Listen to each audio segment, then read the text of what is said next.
Hello, everyone. My name is Dave Myers. I'm the Executive Director of the Berks Alliance, and we want to thank you for joining us for what we think will be a very, very important, timely, and interesting topic.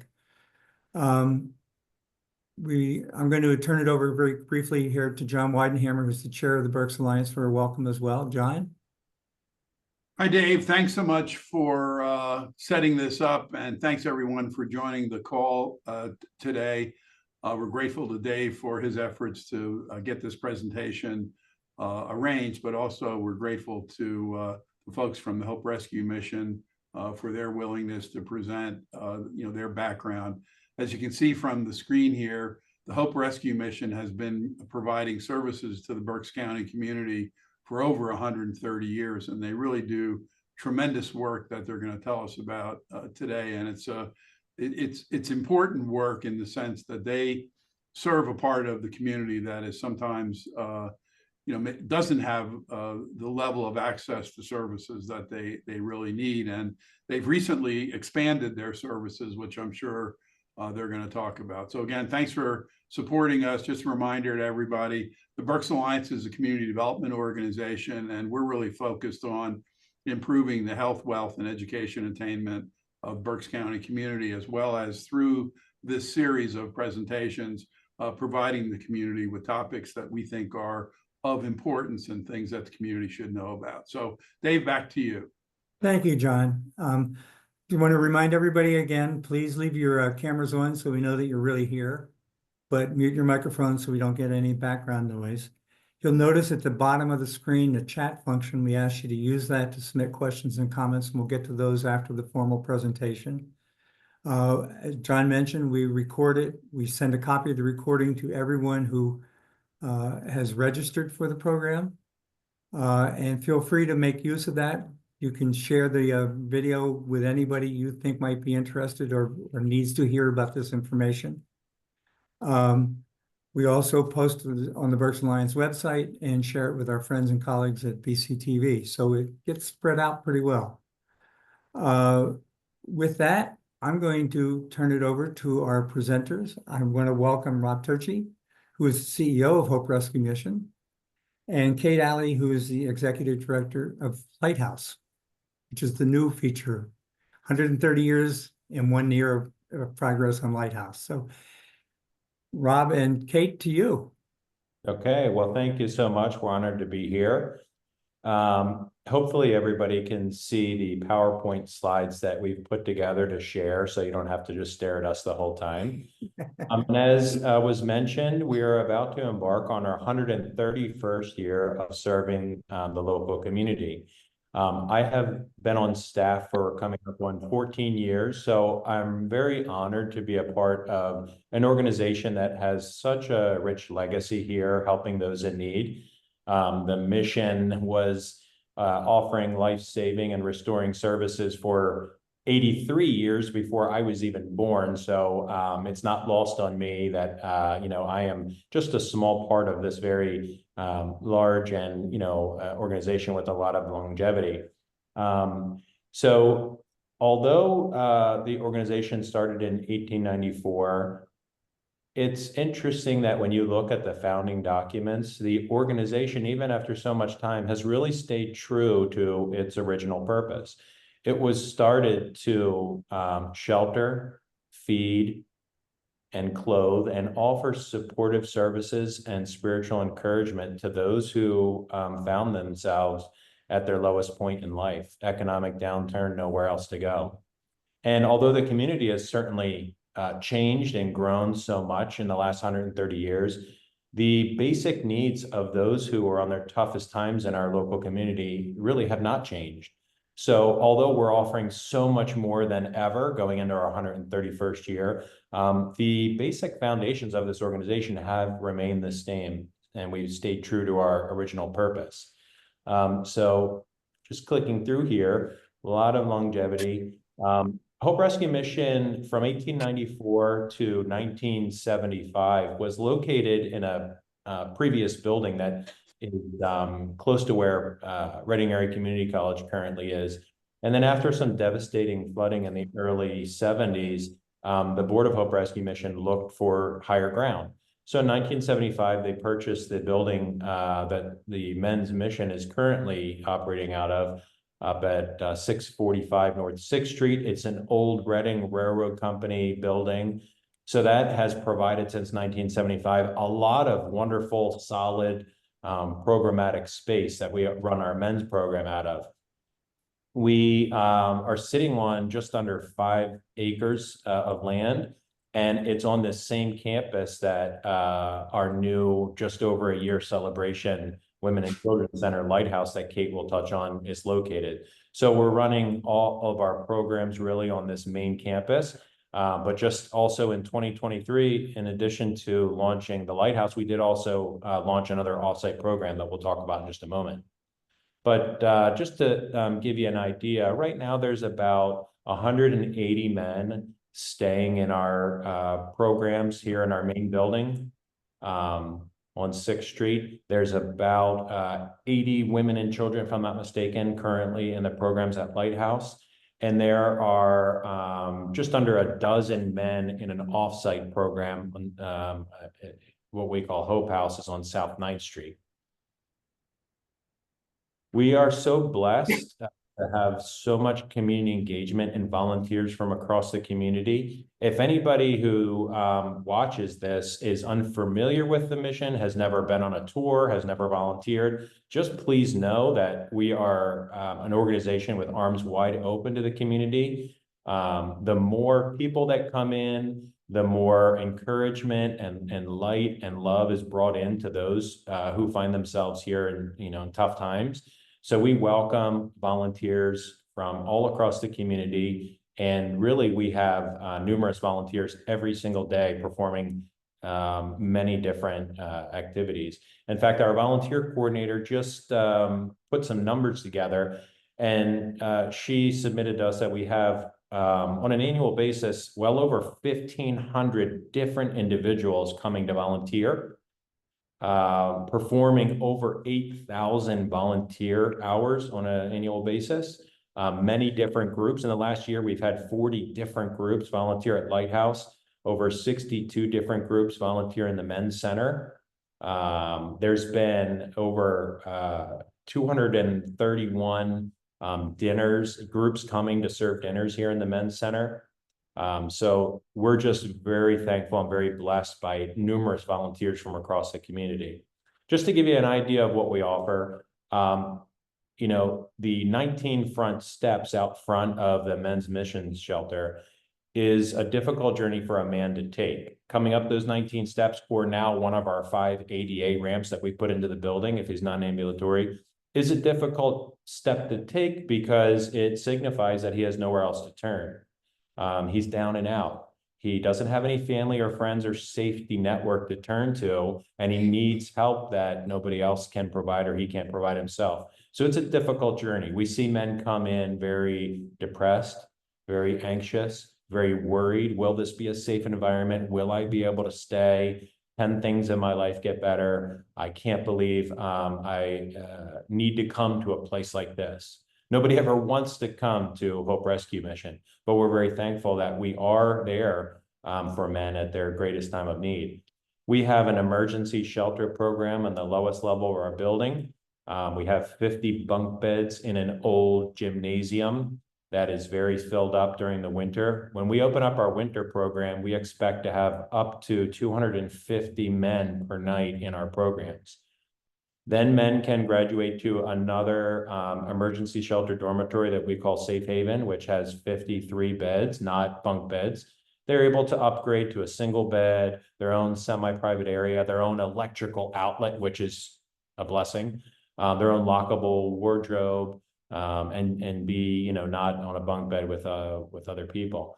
Then the top 2 floors of our building consist of 94 single occupancy rooms.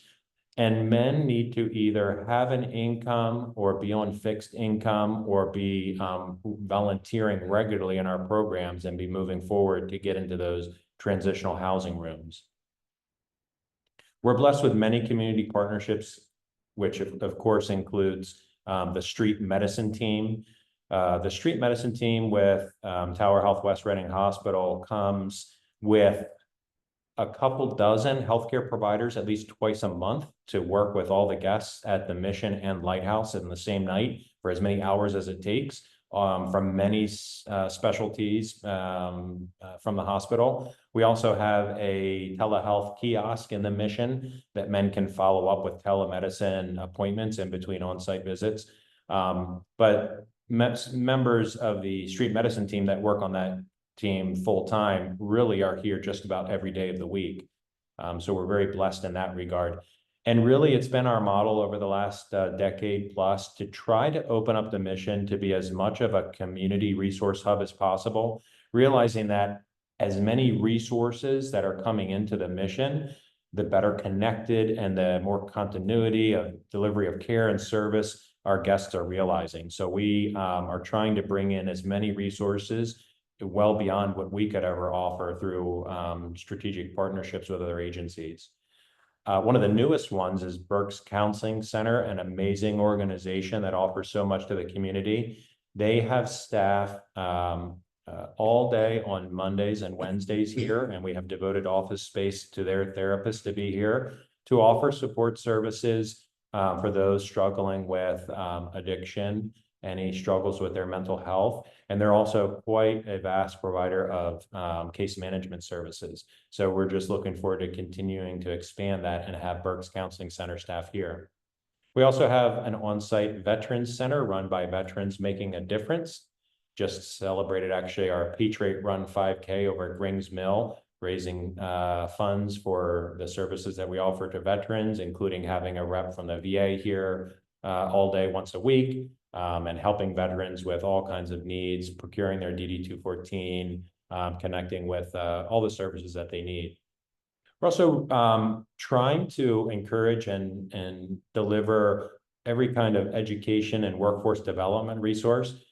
This is a young man that was in our programs and came to us in February of 24 and had been struggling with homelessness since he was 16. He was in his senior year of Reading High School and had come here after dropping out of school for a week. He was bouncing around from place to place, but was able to stay in school. He had real hard times, didn't go to school for a week, figured he'd drop out, and then came to the Mission. His case manager, Carmen, who's pictured with him, said, no, sweetie, you're finishing school. That next Monday, she got him back into Reading High School, and thankful to say he graduated on time. And Carmen was not going to allow anything else to happen. And he also, this was actually a picture taken with the clothing that we helped him get for prom night, and he was able to wear his school colors. I mentioned our desire to expand off-site. A big problem that we're finding is that guests on our main campus programs have trouble finding affordable housing. So last year, we received as a donation multiple properties on South 9th Street. We're calling them Hope Houses. And we are doing major renovation projects on those properties and offering guests, once they've successfully completed programs on site, to move off-site and to stay connected to the organization, but be more in a step towards independence. So we're excited to expand that and also have properties available off-site for women and children who graduate from Lighthouse. Some more of our volunteers from different groups, West Reading Rotary Club, if I'm not mistaken, West Reading YMSing Rotary Club. And then finally, just before I turn it over to Kate, we have launched our Hope Works program, which is a work program. All of our guests volunteer, but then they can apply for paid positions to do all kinds of services across the community, including helping to pick up litter on Penn Street and the business corridor, downtown Reading. And now I've expanded that to West Reading. And then also any kind of private job that local homeowners need, from property cleanup to landscaping and such. And it's a great way to connect people with productive work. We also have our vocational internship program, where local companies contract HopeWorks to place an individual to work on their site and then have that individual be paid through HopeWorks. And then once they prove themselves to the local employer, then to get hired directly. We've had a lot of success with a few local companies. So now I will turn it over to Kate. Hi, everybody. What you're seeing is something that is behind Lighthouse. That is our Lighthouse Boutique. And that kind of is a little bit of an indicator of how we bring women and children out of the trauma of homelessness into a place of peace and independence and self-worth again and self-esteem again. Is we do some special things, like we created this boutique. And we had lots of our volunteers who Rob mentioned, who came and went through all the clothing we had donated, picked out the newer, more beautiful pieces, hung them up by size. And so when a woman needs new clothing for work, or just for every day, for casual, or a woman needs clothing for her children, she'll have a special person who comes and helps them go back into the Lighthouse Boutique and pick out some outfits. And it's all brand new or virtually new. And then it's part of, regaining their dignity and self-worth. The Lighthouse building itself is just a beautiful place. I'm gonna actually back up. That's the building. So would you believe that used to be a warehouse, That's a very nice. 25,000 square foot warehouse? And what we did, thankfully, with the help of many, many donors, is get help with $6 million to renovate that warehouse and make it into a beautiful homeless shelter for women and children. And so in that Lighthouse are 43 individual rooms, each with its own private bathroom and closet space. And everybody has a window, and they have their own key fob that only they use to enter into their room. And you can see from the outside, it just has a very welcoming feel. And we have, going back to our donor support again, we have wonderful donors who've decorated the front of the building and put in, with every season, new decor and pots and flowers there. And right now we have some huge pumpkins out front that you can't see in this picture, but we've just done everything we can so that when someone comes into Lighthouse, the fear they might have of coming into an unfamiliar place and with unfamiliar people, bringing their children there, we do everything we can to make that lessen, less of that trauma. And you'll see that each room also, you can see in that one picture over there of the window, every room has its own heating and air conditioning too, so that if people want it to be really toasty, they can do that, or they want it to be cool in the room, they can do that. And so it really restores people's dignity through giving them choices and control. Just like at the Mission, we provide 3 meals a day. We provide access to the Tower Health Street Medicine team. They bring in doctors and nurses to offer pediatric care, OBGYN care, and they also offer just general practitioners that come in, and any physical medical need that they have, they be seen there and referred out if it's something more serious. And that's again our Lighthouse Boutique. And then this is one of my favorite pictures. We've had wonderful volunteers come from Laura's and Ladies Salon, and they come in and do haircuts for our women and children. And that's another way people feel special, they feel seen, they feel cared for. And who doesn't feel really good after you've gotten a haircut at Lords and Ladies? What a great place. And they're so kind to offer their services. We really appreciate them. Here's another picture of some of our volunteers in our gathering place. So we get lots and lots of clothing donated through our Hope Thrift program. And if you have any interest, we are always asking individuals and businesses to do clothing drives for us so that we can get clothing, hang it up, and people can have this dignified shopping experience and have warm clothes in the winter. And so there's some of our favorite volunteers getting everything hung up and ready to go out into that boutique that you saw. And I don't know, you may have guessed this, but that boutique was also a job trailer that was used during the construction project, because we really, everything that we get, we do the most with what we can with it, and throw in a little love, and it turns out into something that can really help people. That's our guest who is getting her clothing after she got help. This is another wonderful, wonderful group that offered to get bikes for every single woman and child at Lighthouse who wanted a bike. And so that was just a picture of them all together, because they were they'd come in and found out everybody's size, found out everybody's preferences, and all those bikes were donated, and they're all out in the bike rack. This is our activity room. This is where we have our children who they play. We have volunteers come in and do games. They do education. They do movie nights. And the wonderful thing is that we have this bright, fun space for kids to play.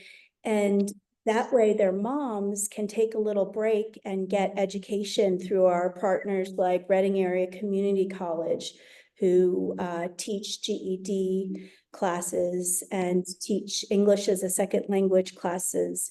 We've had neighborhood housing services come on site and teach individuals about opportunities towards home buying.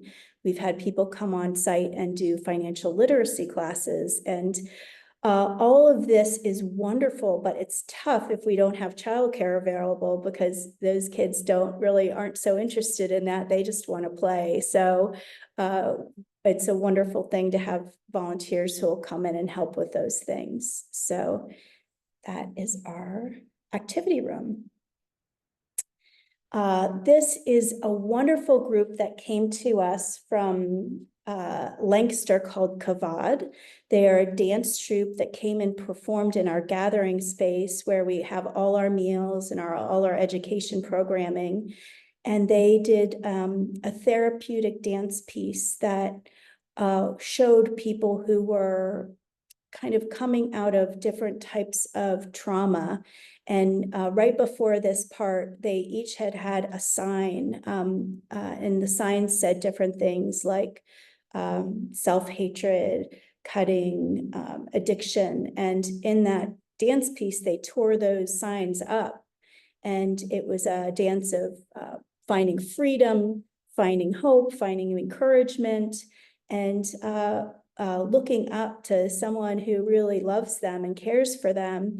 And the really fun part after this dance, which moved a lot of people and was very healing, is that all those ladies came and had pizza with our ladies. So it's a way we bring in community to build community among our guests at Lighthouse, but also with the outside community, because being homeless is a very isolating experience. And so it's a way for them to build relationships that they can take with them after they leave. This is one of our Lighthouse birthday parties. Currently we have 37 children living with us. So there's a lot of birthday parties. And so this is one of our birthday parties. And one of the ways that volunteers have begun to plug in with us is help us host a monthly birthday party so that everyone is celebrating once a month. And we just this past month had a wonderful petting zoo come on site and have that be part of our birthday party. A big shout out to them for coming on site and doing that.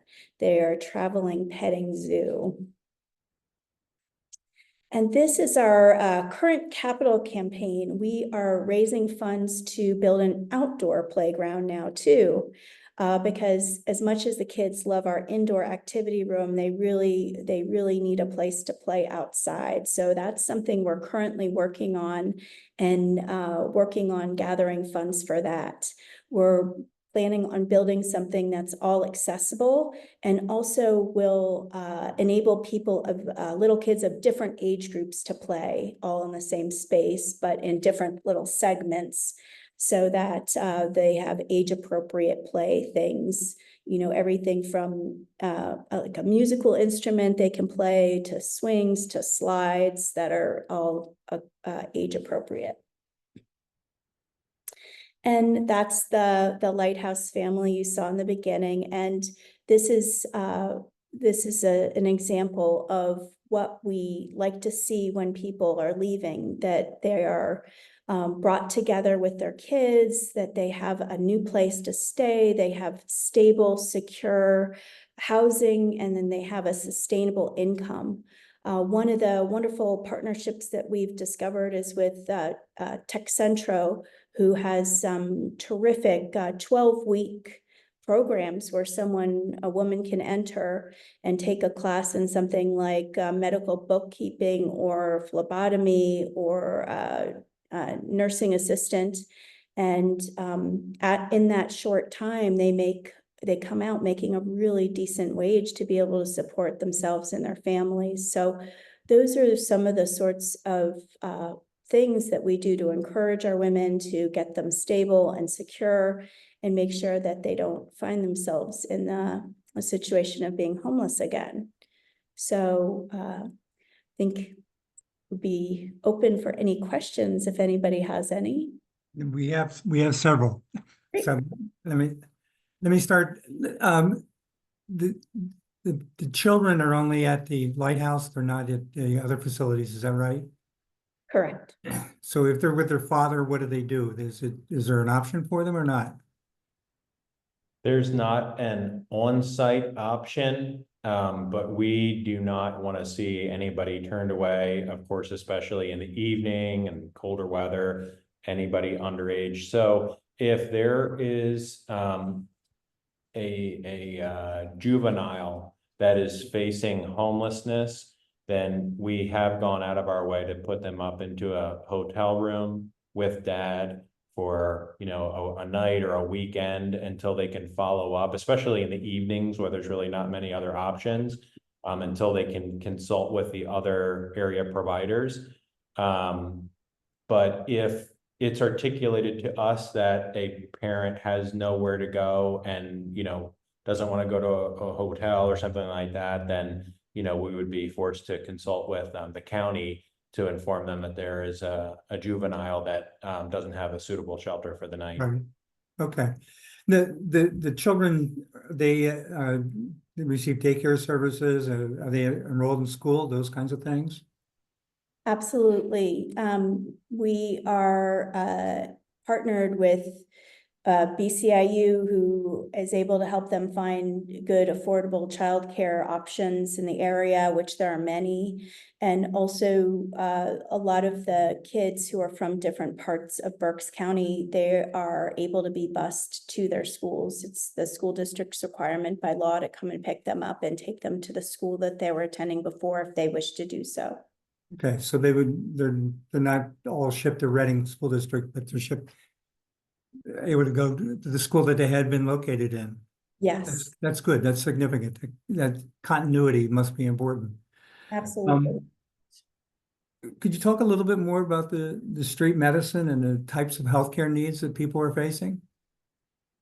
Sure. So the street medicine team, they have a dedicated team that does that full time, and they engage the sheltered homeless community and the unsheltered homeless community on a daily basis.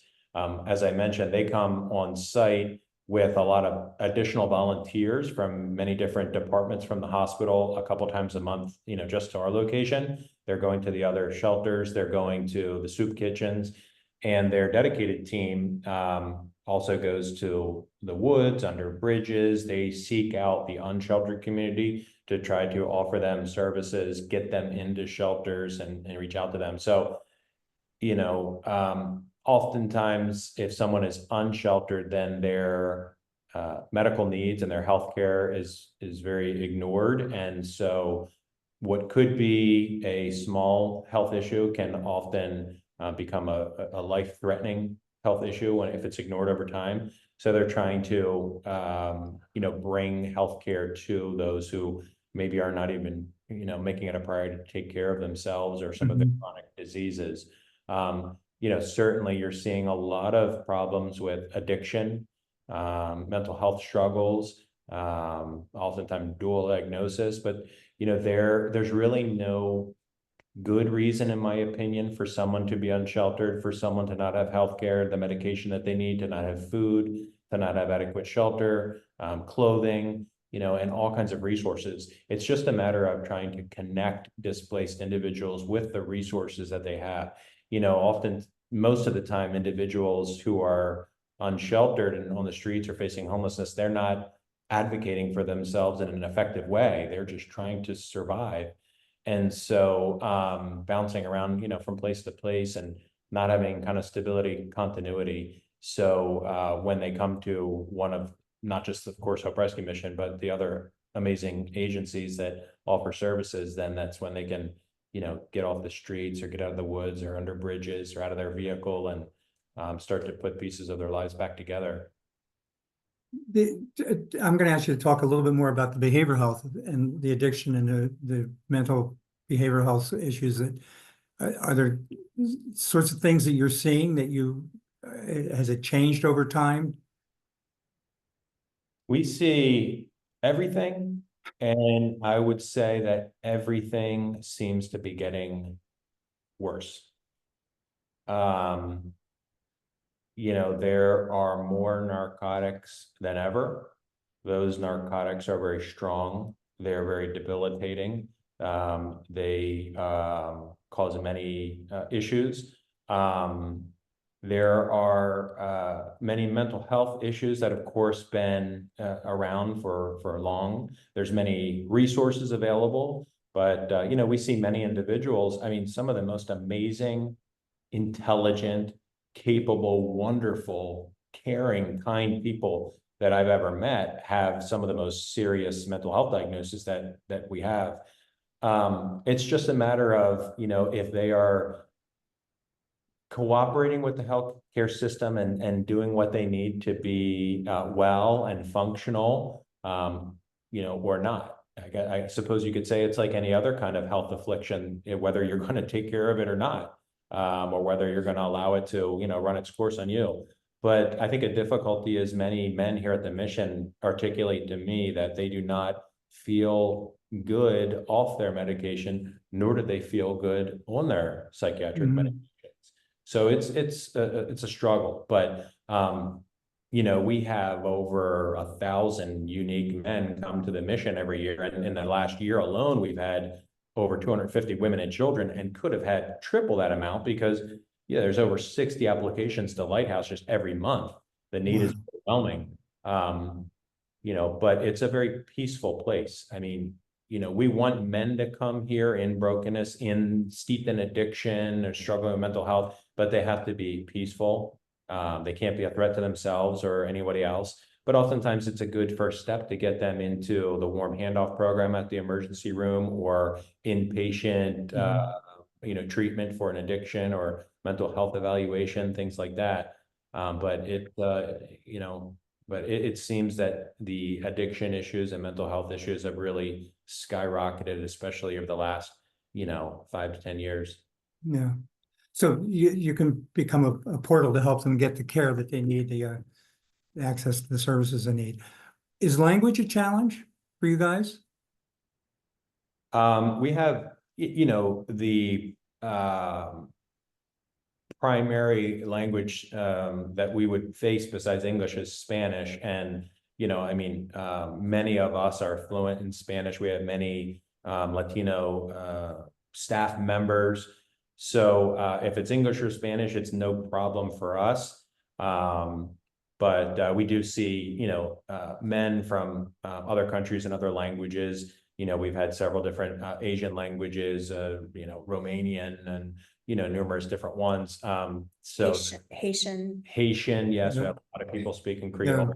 big So influx. we're able to utilize different forms of technology or translation services to help with that. But like I said, I mean, a lot of people here are bilingual with English and Spanish. And something that's a little bit different at Lighthouse than the mission is that we don't accept women who are in active addiction. Because we have children living on site, we want to make sure that they've been clean and sober for a year before they come in, because just some of these narcotics are so powerful that if a child even touched them, that would be enough to cause them to be, to die. And we want them, the kids, to be growing up in an atmosphere that they don't even know they're in a shelter, that it's a safe, warm, welcoming environment that's peaceful. And so part of living in community, we ask the women to pitch in and do chores. We ask them to participate in some of the educational programs, and when we let them know when the street medicine team is going to be on site, so that all these opportunities are available to them, but it's up to them to take the initiative to go forward and use them. Yeah, that sounds like it's an important aspect of what both Hope and Lighthouse do in terms of giving people some work experience and some self-esteem by being able to do some stuff. Could you talk about that a little bit more? Yeah, I mean, as Kate mentioned, people facing homelessness can often feel very isolated, disconnected, and it could be that they've made a lot of bad decisions and burned bridges with, previous employers, family members, friends. They've disconnected themselves from their own social networks. Other people, I mean, I can't even tell you, with over 1,000 different men coming to the mission a year, how many different stories we hear. There are actually, in the last several years, quite a few people experiencing first-time homelessness and coming to us with full-time employment, but they've had a relational breakup, or they've been evicted from their place, or they've just been living paycheck to paycheck and fallen behind. No matter what the circumstances of someone's life, we want them to feel cared about, loved, like a first-class citizen, not a second-class citizen. If you're familiar with the mission, you know that over the last decade, we have really cleaned up, cleared out, fixed up the facilities. I mean, Lighthouse is, is beautiful, wonderful. The mission's certainly not as nice as that, but it's much nicer than it's ever been. And we do want, even just from the appearance and the smell and the light of the facilities, for people to feel welcome and safe and cared about. Treat them with the utmost respect. We have a very controlled environment. You're not allowed to raise your voice or yell or use, curse words or racial slurs. We have no tolerance for that. We de-escalate all the time, and someone needs to treat those around them, regardless of their mental health diagnosis, with the utmost, respect. We try to, cultivate the culture of this being a family.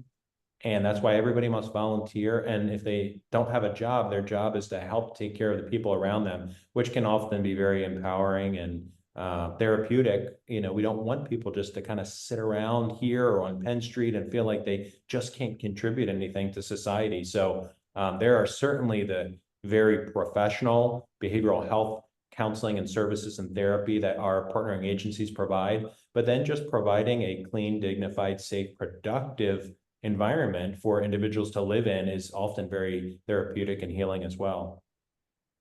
Yeah, that's how long does a typical person end up staying with you? And I imagine it's probably different for Lighthouse than it is for Hope, and it's probably different in the different aspects of Hope, but maybe you could talk a little bit about that. You want to mention how long people stay at Lighthouse? Sure, yeah. So we have people who are mostly there for, up to 6 months. And then if they need a little bit of an extension, we work with them to extend that if needed, a little beyond that. And so 41 of our rooms are that transitional housing model, where they might stay 6 to 9 months. But then there are 2 rooms in the front of the building that are emergency shelter rooms where people might just spend a night or 2 nights or just the weekend where it's purely an emergency situation, where we're bringing people in from the cold and making sure that they have shelter and food and warm clothing and things. So but primarily we're a transitional housing facility. And on the men's side, we have 2 phases of emergency shelter, which are each 3-month programs. So they could spend up to 6 months in an emergency shelter. And then those transitional housing rooms are designed to give them another 6 months. But it's very difficult for individuals who are currently in the application process for disability, which could be a lengthy process. So if we were to have them move out without a good, supportive housing plan, they would just kind of recycle back into some other kind of shelter experience. So we try to make it as much as possible a case-by-case basis. It's more of guidelines for those who are gainfully employed or have a monthly, fixed income, and we want to see them making forward progress into independent housing or permanent supportive housing. So we are certainly flexible. We give extensions quite frequently, depending on if that individual is, displaying faithfulness and responsibility and has a plan that they are working toward, bettering their situation. And just to be clear, men who have been in our programs in the last year or so cannot return if they've left during the warmer months. We don't allow men just to pop in and out and use it as whenever they want throughout the year. Now, that being said, if someone moves out, but they've had a serious medical situation or lost their employment, something more out of their circumstances, then of course we'll give them grace.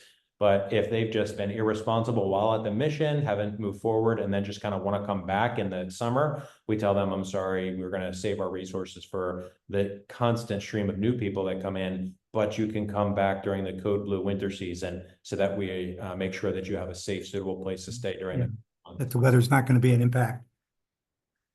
Could you talk a little bit about the affordable housing you're doing on 9th Street and what's that going to be? How's that going to work? Yes, so we currently have a handful of men living on 9th Street in a group home, if you will. And some of those men are gainfully employed and saving up to move to their own place. And some are on fixed income. And those who are on fixed income actually very nicely have decided to come back to the mission on just about a daily basis to volunteer and pay it forward, if you will.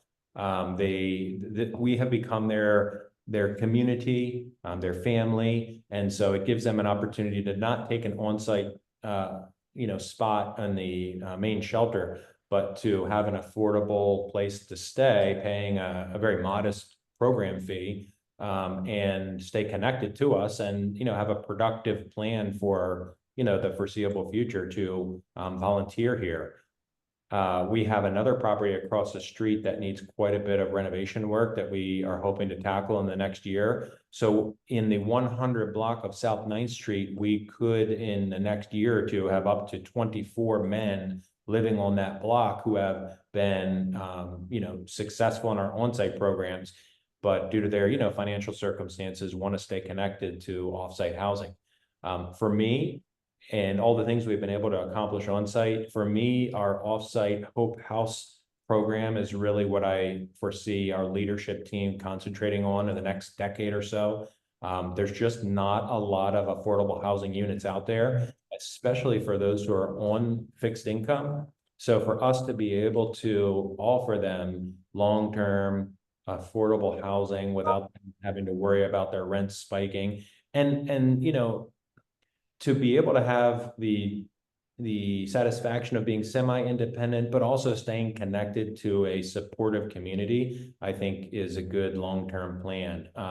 So we would love to really even launch something for Lighthouse, Lighthouse Hope Houses, or I would love to even have a Lighthouse Village in the future, to have maybe a former camp and put some small homes on it, and to have women and children be able to live together in a supportive community that volunteers could go to, and stay connected until they got their own place to stay. Rob, it sounds like you got a lot of great ambitions. we'll talk a little bit more about that. We've had a couple people ask about donations. Where do they go to donate to clothing? How can they volunteer for services to help you?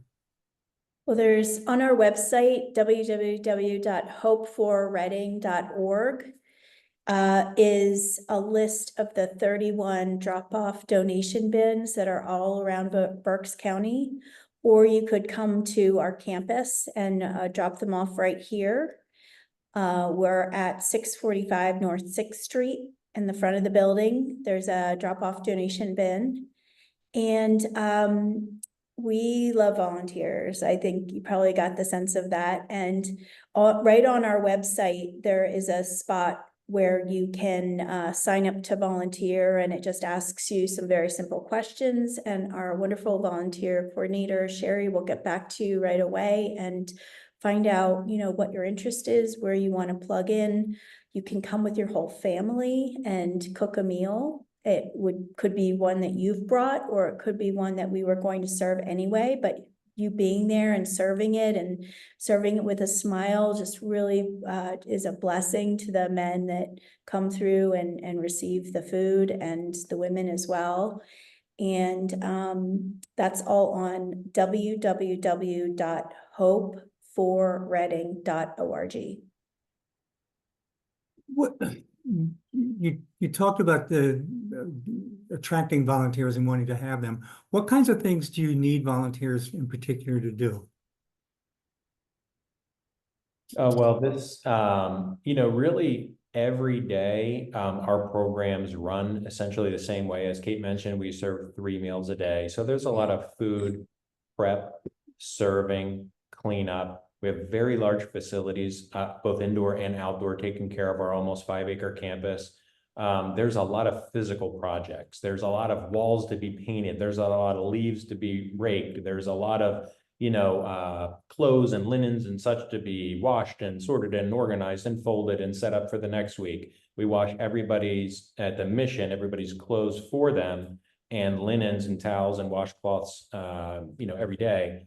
At the lighthouse, the women take care of their own clothing, and then the staff and volunteers wash all the linens and towels and such. So there's just so much to do. We also, of course, if someone offers a specialty, as Kate had mentioned, educational, vocational, financial literacy, any kind of helpful skill that they could impart. We really encourage the retirees across the community to not sit home and watch, Price is Right, but bring your vast knowledge and wealth of experience from the professional environment or any career you've had, and you have such jewels to offer to those who, maybe haven't been exposed to those kind of resources that you have, and help with resume writing, job searching, mock interviews, transportation to, interviews, things like that. There is everything that somebody could want to offer that could be beneficial here. And, even we have plumbers and carpenters and all that say, I don't want to do that volunteering. I want to serve a meal or do something opposite because I do that all week.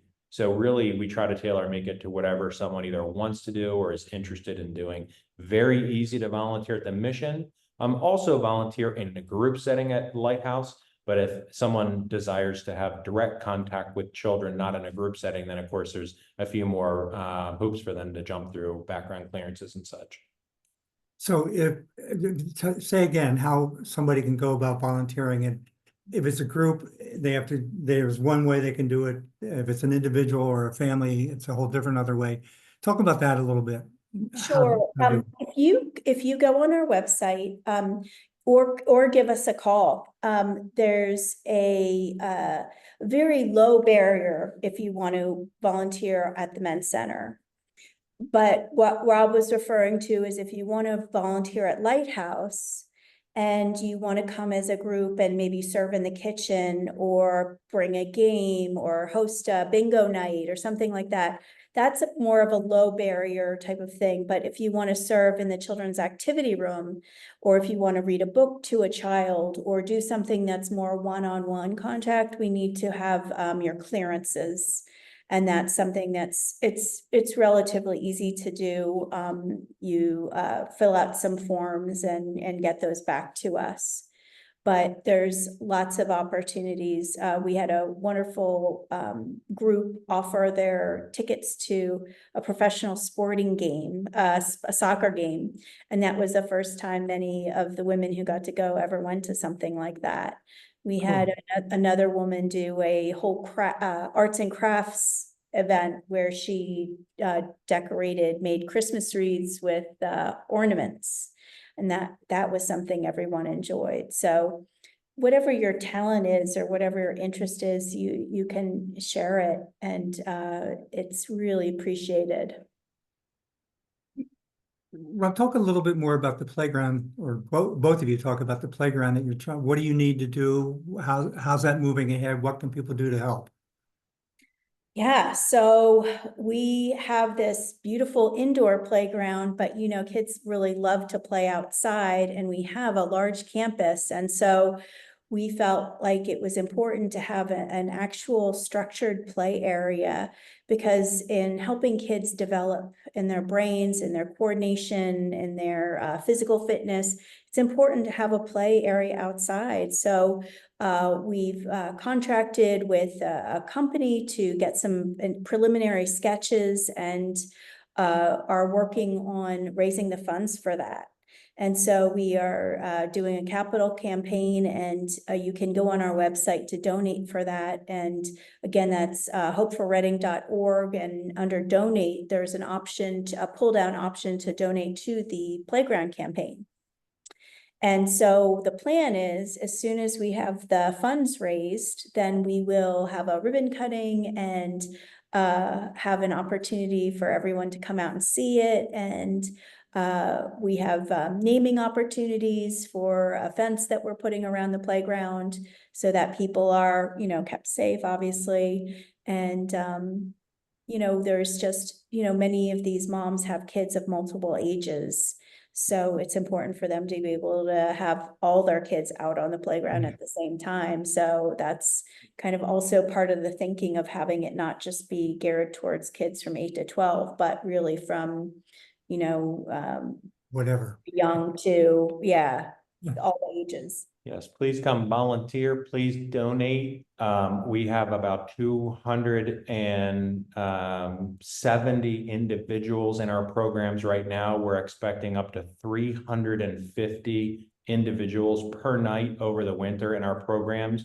We are by far the largest provider of services to those facing homelessness, not just in Reading or Berks County, but this region of Pennsylvania. We're all privately funded. So unless someone chooses to support Hope Rescue Mission, we do not receive your support through your tax dollars. We are privately funded. So we just really encourage people to, please consider us for your charitable donations. Yeah, that was a good question that came up. Was where do you get the money? Where's the funding come from? Talk about that if you could for just a quick second. Yes, there are many individuals who have supported the mission for multiple generations of their family. And many churches, civic organizations, businesses. We have taken a huge step. I mean, our largest expansion in 130 years of serving the community was opening Lighthouse, which requires an additional $1 million of operating expense per year. So each year that I've been here, the last 14 years, we have raised our annual budget, but not by $1 million. So we took a huge step of faith and have seen the community respond in a beautiful way. There are many individuals that said, if you are stepping up for women and children, then I am stepping up for you. And we continue to try to increase our support base, of course, through the business community, foundations, private foundations, anybody that wants to donate, help us, the more that we are doing so much with so little, and the more that we have, the more that we will do to provide, permanent supportive housing and great viable options. But like I said, I mean, really so much more is done every day than we could do even with our annual budget through so many supportive agencies that are partnering with us. One of the significant issues that I think has affected this area a lot is the willingness of people to partner and work together. And you're speaking very loudly to that challenge and that need. I wonder if you could talk about why that's so important, how that's been so important for you guys. Well, just in the examples I gave with the street medicine team, you know, when you are a woman who's trying to live her life and have raise kids, and you don't have time to get to a doctor's appointment, maybe you don't even have a car to get to a doctor's appointment. So by bringing in community partners like the street medicine team, like the neighborhood housing services, other ones, bring them on site, it really makes it possible for these folks to get the services they need. And they're already doing such tremendous work in our community that we're just really taking, you know, we're seeing who they are and working alongside them, because they're already solving that problem. They don't need us to duplicate efforts. So it's wonderful to be able to do that. Same thing with Berks Counseling Center that we have a partnership with now. I mean, they are getting, these folks here are getting the help that they need without having to go, even just to travel a few blocks. You would be surprised how many people are then, they just don't seem to get there. So it's a real gift to be able to offer those services here on site. So you guys have been doing some of this for 130 years. And it's still a continuing issue, and you mentioned that it's actually growing in some ways. How big of what do you think is the challenge going forward? What is the challenge to the broader community in terms of dealing with homelessness and the impacts of that on the community? I mean, you know, if money could solve the problem, then the billions of dollars being thrown at the homeless problem across the, you know, larger communities across the nation would solve the problem. It's clearly not just something that money can solve. It's a very, you know, complex human dynamic. I would say that our community handles very well individuals who want to get out of homelessness, want to seek services, even if they're steeped in addiction or suffering from many kinds of, you know, medical problems. They want help. They want to get well. They are cooperative. They are willing to, you know, follow basic program rules.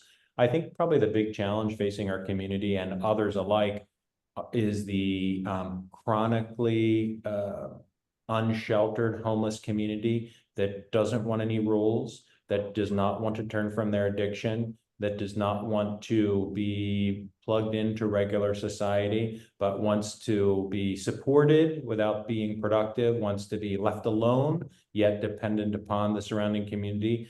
One feels entitled to be able to live however they want in such a way that blights our local community and discourages business and economic development.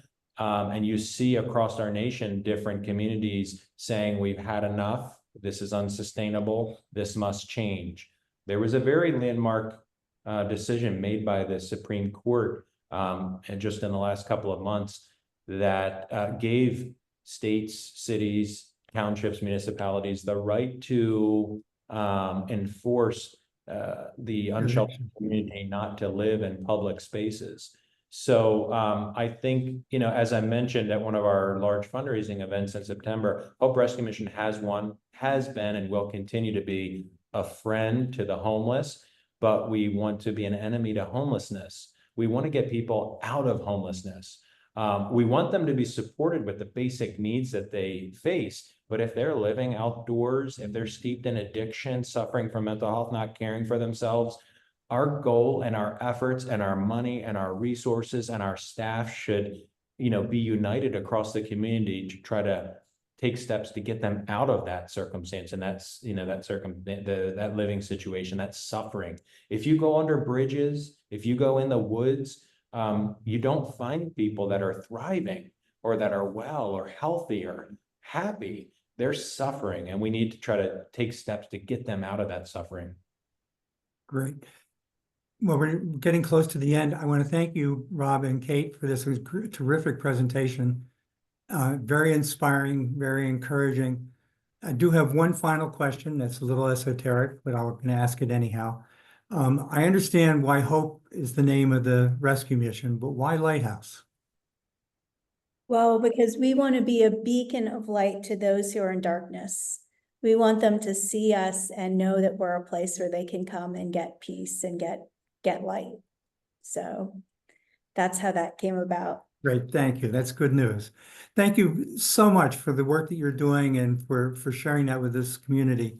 I mentioned everybody, we will be sending out the video shortly for this. We hope you will join us again for some of our upcoming ones. We're doing a very interesting one connected in some ways to this with the Knights Keep at the Reading High School, which is a operation they're putting in place to help deal with homeless students.